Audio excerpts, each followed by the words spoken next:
Hello everyone, అందరూ ఎలా ఉన్నారండి? నేనైతే సూపర్ ఉన్నానండి. మీరు కూడా సూపర్ డూపర్ గా ఉండాలని మనస్ఫూర్తిగా కోరుకుంటున్నాను. మీరందరూ ఎలా ఉన్నారో అక్కడైతే నాకు కింద కామెంట్ బాక్స్ లో షేర్ చేసుకోండి.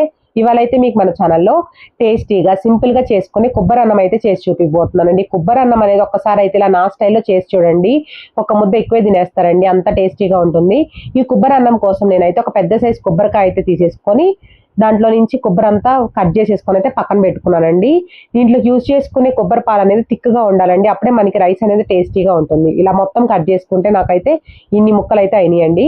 సో ఇప్పుడు ముక్కలన్నీ ఒక గ్రైండర్లో అయితే వేసుకోవాలి. మూత పెట్టేసుకొని ఒక పల్స్ ఇవ్వండి. కొంచెం పొలుగ్గా వస్తుంది కదండి, అప్పుడు ఏం చేస్తానంటే చిన్న గ్లాస్తో ఒక హాఫ్ గ్లాస్ వాటర్ వేసుకోండి. మీకు కావాలనుకున్నట్టయితే 1 గ్లాస్ కూడా వేసుకోవచ్చు. ఎందుకంటే కొన్నిసార్లు కొబ్బరి అనేది గట్టిగా ఉంటే ఇంకొక గ్లాస్ కూడా ఎక్స్ట్రా పట్టచ్చండి. బట్ ఎక్కువ మాత్రం వాటర్ వేసుకోకండి. మీరు ఇక్కడ ఎక్కువ వేసుకున్నట్టయితే లాస్ట్లో వాటర్ అసలు వేయకండి ఇంకా పాలల్లో. ఇప్పుడు చూడండి మనకి ఫైన్ పేస్ట్ అయింది కదా, ఈ ఫైన్ పేస్ట్ అయితే ఇంతే ఒక పక్కన పెట్టేసేయండి. ఇప్పుడు దీంట్లోకి ఏం చేయాలంటే హాట్ వాటర్ వేసుకోవాలండి. ఒక 2 కప్స్ అన్నా లేకపోతే 2 గ్లాసెస్ అన్నా. గ్లాసెస్ వేసుకోండి, మీకు క్లియర్గా అర్థమవుతుంది మెజర్మెంట్ అనేది. హాట్ వాటర్ ఖచ్చితంగా వేసుకోవాలి. ఇక్కడ హాట్ వాటర్ వేసుకోవడం వల్ల కొబ్బరి పేస్ట్లో మనకి ఏంటంటే పిప్ అనేది మొత్తం ఈజీగా వచ్చేస్తుందండి. మనకి కొంచెం కూడా పాలు అనేది వేస్ట్ అవ్వవు. అండ్ ఎక్స్ట్రా మిక్సీ జార్లు ఎక్కువసేపు తిప్పాల్సిన అవసరం కూడా ఉండదండి. సో వాటర్ వేసేసుకున్నాం కదా, వేడి వాటర్ అయితే ఖచ్చితంగా వేసుకోండి. అప్పుడు ఏంటంటే మనకి పిప్పులో అసలు కొబ్బరి పాలు అనేది ఉండవు. మళ్ళీ చెప్తున్నాను. సో మూత పెట్టేసుకొని ఒక 10 మినిట్స్ అయితే పక్కన పెట్టేసుకోండి. ఇప్పుడు ఆ కొబ్బరి పాలు అయితే మనకి ఒక 10 మినిట్స్కి మంచిగా మొత్తం పిప్లో నుంచి ఈజీగా వచ్చేస్తాయి. ఇప్పుడు స్టవ్ ఆన్ చేసేసుకొని కుక్కర్ పెట్టుకున్నానండి. కుక్కర్ గిన్నె హీట్ అయిన తర్వాత జస్ట్ ఒక 2 స్పూన్స్ వేసుకున్నానండి అంతే. ఆయిల్ ఎక్కువ పట్టదండి కొబ్బరి అన్నంకి, సో ముందే చెప్తున్నాను చూసుకొని వేసుకోండి. గీ ఏం అవసరం లేదు, కొబ్బరి పాలతోనే మంచి ఫ్లేవర్ వస్తుంది. సో ఆయిల్ హీట్ అయిన తర్వాత దాంట్లో బిర్యానీ స్పైసెస్ మొత్తం వేసుకున్నానండి. చూసారు కదా, ఎక్కువ అవసరం లేదండి, జస్ట్ కొంచెం వేసుకోండి. మొత్తం దినుసులు ఒక్కొక్కటి వేసుకోండి.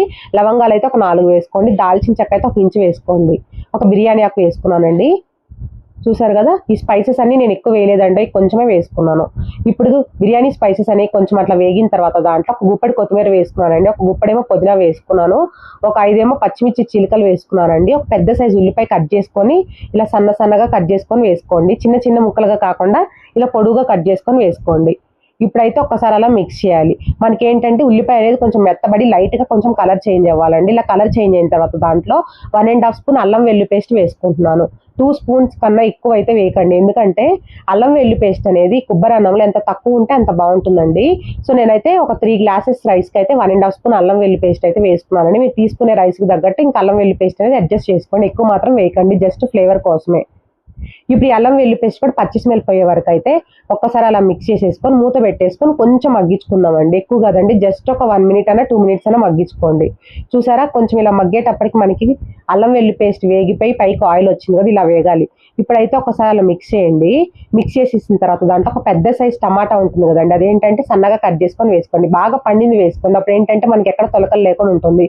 ఒకటే సరిపోతుందండి, ఎక్కువ వేయకండి. మళ్ళీ ఎక్కువ వేస్తే ఫ్లేవర్ మారిపోతుంది. మనకి దీంట్లోకి మంచి ఫ్లేవర్ ఏంటంటే కొబ్బరి పాలే కాబట్టి ఏవి ఎక్కువ వేయకండి. ఇప్పుడు ఈ టమాటా కూడా ఒకసారి మిక్స్ చేసేసి మూత పెట్టేసుకొని టమాటా అనేది మెత్తబడే వరకు అయితే మగ్గించుకోవాలి. సో టమాటా మెత్తబడే లోపు మనకి చూడండి కొబ్బరి పాలు అనేది ఎంత పర్ఫెక్ట్గా రెడీ అయిపోయినాయో. మనకి ఎక్స్ట్రా మిక్సీ తిప్పాల్సిన అవసరం లేదండి. ఇక్కడ వేడి వాటర్ వేయటం వల్ల ఏంటంటే మనకి కొంచెం నానుతుంది కాబట్టి ఆ పిప్పిలో మనకి ఈజీగా అయితే ఫిల్టర్ అయిపోతాయండి కొబ్బరి పాలు అనేది. మీకు ఇక్కడ చూపిస్తాను చూడండి, క్లియర్గా అర్థమవుతుంది. ఇప్పుడు ఇలా వేసిన తర్వాత స్టెయినర్లో ఇలా ఒక్కసారి అయితే ఇలా మిక్స్ చేసుకోండి. అప్పుడు ఏంటంటే కిందకి ఈజీగా వచ్చేస్తాయి కొబ్బరి పాలు అనేది. ఇలాంటి స్టెయినర్ ఉంటే మీకు ఈజీగా ఉంటుందండి. స్టెయినర్ లేని వాళ్ళు మీకు క్లాత్లో అయినా వేసుకోండి, బట్ హీట్గా ఉంటే మాత్రం కొంచెం చూసుకొని వేసుకోండి. స్టెయినర్ అయితే పర్లేదండి, డైరెక్ట్గా అంతే వేసేయచ్చు. ఇప్పుడు చూడండి మనకు అసలు పిప్పిలో కొంచెం పాలు కూడా లేవు. ఇలా అయితే ఈజీగా రెడీ అయిపోతుందండి. ఈ రైస్లో ఇది ఒక టిప్ అండి, మనకి ఈజీగా వచ్చేస్తుంది హాట్ వాటర్ వేయటం వల్ల. ఈ టిప్ తెలియని వాళ్ళకి యూస్ఫుల్ అని అనుకుంటున్నాను. ఎప్పుడైనా కొబ్బరి పాలు కావాలనుకుంటే ఇదే స్టెప్ ట్రై చేయండి. ఈలోపు మనకి చూడండి టమాటా కూడా మగ్గిపోయింది కదా, మీకు అర్థమైంది కదండి. మనం వేడి నీళ్ళు పోసాము కాబట్టి కొబ్బరి పాలు అనేది పిప్పిలో నుంచి ఈజీగా వచ్చేసింది. ఇంకా ఎక్స్ట్రా మనం 2-3 సార్లు వాటర్ వేసుకొని మిక్సీ పట్టాల్సిన అవసరం లేదు. అదొకటి మనకి చాలా మంది ఏంటంటే కొబ్బరి పాలు తీయటం కష్టం, చాలా సార్లు మిక్సీ వేసుకోవాలి వాటర్ వేసుకుంటూ అనుకొని చాలా మంది ట్రై చేయరు. బట్ ఒకసారి అయితే ట్రై చేయండి నేను చెప్పిన టిప్తో.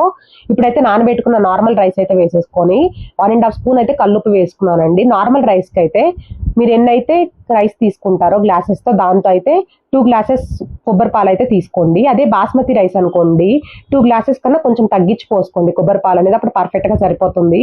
చిక్కగా ఉంటేనే మనకి రైస్ అనేది టేస్టీగా ఉంటుందండి. సో నేను తీసుకున్న రైస్ క్వాంటిటీకి అయితే ఇంకా మొత్తం కొబ్బరి పాలు అయితే వేసుకుంటున్నాను. లాస్ట్ లో 1 గ్లాస్ వాటర్ వేసుకుంటానండి అంతే. నాకైతే కొబ్బరి పాలు అయితే పర్ఫెక్ట్ గా సరిపోయినాయి. చిన్న గ్లాస్ ఒక 3 గ్లాసెస్ రైస్ కి అయితే ఒక పెద్ద సైజ్ కొబ్బరికి అయితే పర్ఫెక్ట్ గా సరిపోతుందండి. కొబ్బరి పాలు అనేది మరీ పల్చగా ఉంటే టేస్ట్ బాగుండదు. సో చూసుకొని చిక్కగానే తీసుకోండి కొబ్బరి పాలు అనేది, వాటర్ తక్కువ వేసుకొని. చూసారు కదండి, మనం స్టార్టింగ్ 2 గ్లాసెస్ వాటర్ వేసుకున్నాము, మిక్సీ పట్టేటప్పుడు ఒక హాఫ్ గ్లాస్ ఎక్స్ట్రా వేసాము కదా, ఇప్పుడు ఇంకొక గ్లాస్ ఎక్స్ట్రా వేస్తాం అంతే. లాస్ట్ లో మనకి పర్ఫెక్ట్ గా అయితే కొబ్బరి పాలు అయితే రెడీ అయిపోయినాయి. లాస్ట్ లో ఇంకొక 1 గ్లాస్ వాటర్ యాడ్ చేశానండి అంతే. మీకు అర్థమైంది కదండి. బాస్మతి రైస్ అయితే 2 గ్లాసెస్ కి కొంచెం తగ్గించుకొని వేసుకోండి కొబ్బరి పాలు అనేది. అదే నార్మల్ రైస్ అయితే ఒక 2 గ్లాసెస్ ఫుల్ గా వేసుకోండి, పర్ఫెక్ట్ గా వస్తుంది రైస్ అనేది. మీ కుక్కర్ లో రైస్ అనేది పొడి పొడిలాడుతూ ఎలా రావాలో అయితే కొబ్బరి అన్నం అనేది టిప్స్ తో పాటు ఇక్కడ చెప్తానండి. టిప్ అయితే ఒకసారి ట్రై చేసి చూడండి. సో ఇప్పుడు మొత్తం పాలు అనేది వేసుకున్న తర్వాత ఒక్కసారి అయితే మిక్స్ చేయండి. అలా మిక్స్ చేసేసి సాల్ట్ చెక్ చేసుకోండి. సాల్ట్ సరిపోతే ఇంకొంచెం యాడ్ చేసుకోండి. మనకి అక్కడ వాటర్ లో అర్థం అవుతుంది, కొంచెం ఉప్పుగా ఉంటే పర్ఫెక్ట్ గా సరిపోయినట్టు అర్థం. సాల్ట్ కూడా వేసిన తర్వాత రైస్ కూడా మిక్స్ చేయండి. మిక్స్ చేసేసి ఇప్పుడు ఏం చేస్తారంటే కుక్కర్ మీద మూత పెట్టేసేయండి. పెట్టేసి విజిల్ పెట్టుకోకుండానే హై ఫ్లేమ్ మీద, మనకి విజిల్ పెట్టుకోకపోతే పైన ఇలా ప్రెషర్ లాగా వస్తుందండి. మీకు ఇక్కడ వీడియోలో చూపిస్తున్నాను చూడండి, క్లియర్ గా అర్థమవుతుంది. అలా ప్రెషర్ వస్తున్నప్పుడు ఏం చేస్తారంటే విజిల్ పెట్టేసేయండి. విజిల్ అది చూడండి అలా ప్రెషర్ వస్తుంది కదా, అలా ప్రెషర్ వస్తున్నప్పుడు ఇట్లా విజిల్ పెట్టేయండి. ఇలా పెట్టేసి హై ఫ్లేమ్ మీద ఒక 2 విజిల్స్ రానివ్వండి. ఇలా రానిస్తే ఏంటంటే రైస్ అనేది చాలా అంటే చాలా బాగా వస్తుందండి. ఒక్కసారి అయితే టిప్స్ తో ట్రై చేసి చూడండి. మీకు విజిల్ పెట్టడానికి కొత్తగా ట్రై చేసే వాళ్ళు ఏం భయపడకండి, ఏమి ప్రెషర్ అనేది కొట్టదు మనకి. కొంచెం అలా ప్రెషర్ రావడం వల్ల ఏంటంటే రైస్ అనేది ఈవినింగ్ వరకు పొడి పొడిలాడితే చాలా పర్ఫెక్ట్. విజిల్ పెట్టేసిన తర్వాత హై ఫ్లేమ్ మీదే ఉంచేసుకొని 2 విజిల్స్ రానివ్వండి అంతే. 2 విజిల్స్ కి మనకి పర్ఫెక్ట్ గా రైస్ అనేది కుక్ అయిపోతుందండి. సిమ్ ఫ్లేమ్ లో ఆర్ఎల్స్ మీడియం ఫ్లేమ్ లో అయినా పెట్టకండి. హై ఫ్లేమ్ లోనే పెడితే మనకి పర్ఫెక్ట్ గా రైస్ అనేది వస్తుంది అండ్ మాడిపోకుండా ఉంటుంది. అదే మీరు మీడియం ఫ్లేమ్ లో సిమ్ ఫ్లేమ్ లో పెట్టుకొని 2 విజిల్స్ రానిస్తే మళ్ళీ మనకి రైస్ అనేది అడుగంటిపోతుందండి.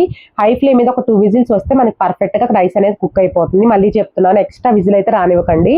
మీకు ఏంటంటే ఆ ప్రెషర్ మీద మీరు మూత పెట్టేస్తారు కదా విజిల్, సో అప్పటికి భలే వస్తుందండి రైస్ అనేది. టిప్ అయితే ఒకసారి ఏ బిర్యానీ చేసినా కూడా ఒకసారి ట్రై చేసి చేయండి. కుక్కర్ లో అయితే చాలా పర్ఫెక్ట్ గా వస్తుంది. నేనైతే ఇలా అయితే మొత్తం ప్రెషర్ పోయిన తర్వాత మూత తీసి చూస్తే చూడండి రైస్ అనేది ఎంత పర్ఫెక్ట్ గా కుక్ అయిందో. ఇలా చేసుకుంటే ఏంటంటే మనకి ఒక్కొక్కసారి కుక్కర్ లో రైస్ ఏంటంటే అడుగంటిపోతుందో ఆరెల్స్ మెత్తగా అవుతుంది కదా, అలా మెత్తగా అవ్వకుండా పొడి పొడిలాడితే రైస్ అనేది అతుక్కోకుండా ఉంటుందండి. అలా మూత పెట్టేసుకొని విజిల్ పెట్టుకోకుండా ఫస్ట్ ఒక 2 మినిట్స్ ఉంచుకోవడం వల్ల. సో ఈ కొబ్బరి అన్నం రెసిపీ అయితే మీకు టిప్స్ తో పాటు చెప్పాను. నచ్చిందండి మాత్రం ఈ రెసిపీ ఖచ్చితంగా ట్రై చేయండి.